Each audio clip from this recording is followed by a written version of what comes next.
94 years ago today, Cristo Redentor, or Christ the Redeemer, opened to the public in the hills above Rio de Janeiro. Standing 98 feet high and with arms stretching 92 feet wide, the statue was built on top of Mount Corcovado by engineer Heitor da Silva Costa. Christ the Redeemer differs considerably from its original design, as the initial plan was a large Christ with a globe in one hand and a cross in the other. Although the project's organizers originally accepted the design, it later changed to the statue of today, with the arms spread out wide. Read more about the famous statue in 1931 Christ the Redeemer above Rio de Janeiro. Credit Artium Inc. CCNT.0. This statue is the largest Art Deco sculpture in the world, and was voted to be one of the 7 wonders of the world in 2001, a rather strange decision, as it was neither costly nor complicated. Construction took 9 years, from 1910 to 1935, and cost the equivalent of US $10,000, equivalent to $4,400,000 in 2020, with the majority made of reinforced concrete and the exterior of a kind of schist known as soapstone. More good news on this day: the cornerstone of the White House was laid during a ceremony in the new capital of the United States, Washington, D.C., with Amaritech Mobile Communications, now AT&T, launched the first US cellular network in Chicago, Illinois. 1980, South Korean President Kim Il-sung was named winner of the Nobel Peace Prize for his work to bring peace and reconciliation with North Korea. 20 every one of the teens is elementary school students in Uruguay and 18 teachers became part of the One Laptop Per Child project, receiving a one-needed laptop from the organization set up by Nicholas Negroponte. 2059, Bob Dylan, at so years old, was awarded the Nobel Prize for Literature for having created new poetic expressions within the great American song tradition, becoming the first songwriter to win the prestigious award. 26, happy 90th birthday to the incredible Nana Mouskouri. For those unfamiliar with this goddess of Euro songbirds, she released over 200 albums of songs in 12 languages, including Greek, French, English, German, Dutch, Italian, Portuguese, Spanish, Hebrew, Welsh, Mandarin, Chinese, and Corsican. The Cretan-Athenian songbird became an iconic figure thanks to her jet black bob and black-rimmed glasses.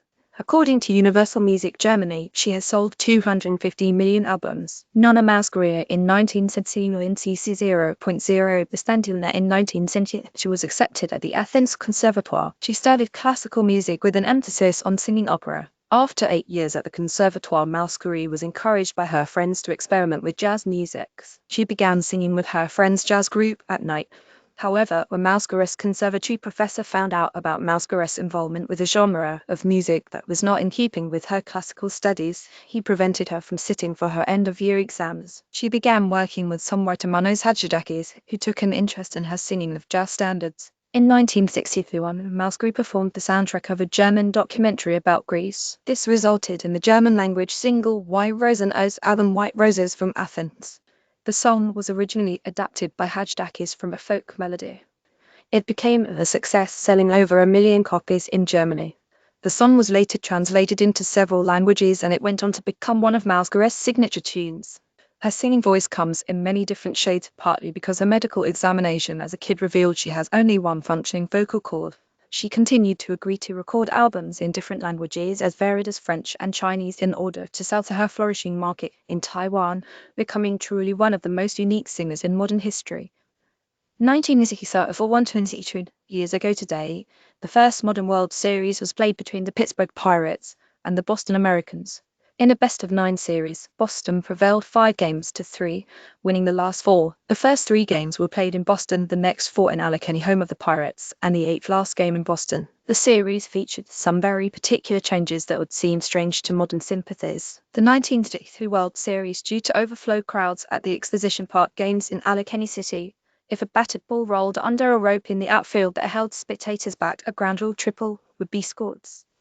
17 ground rule triples were hit in the 4 games played at the stadium. The Pirates' best pitcher, Sam Levere, injured his pitching arm, which he had been battling through, but also made worse after he entered a track shooting competition in the days before Game 1. 16-game winner Ed Durhamy, another important player on the roster, left the team in mid-September, exhibiting signs of paranoia. He was committed to an insane asylum the following month.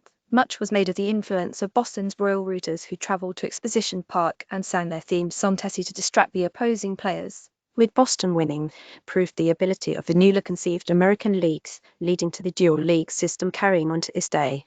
having been first created for the 1983 season. 1962 Happy Birthday musician and singer-songwriter Paul Simon, who turns 80 years old today. He rose to fame with his duo Simon and Garfunkel partnership with Art Garfunkel that began when they met in a 6th grade performance at Alice in Wonderland.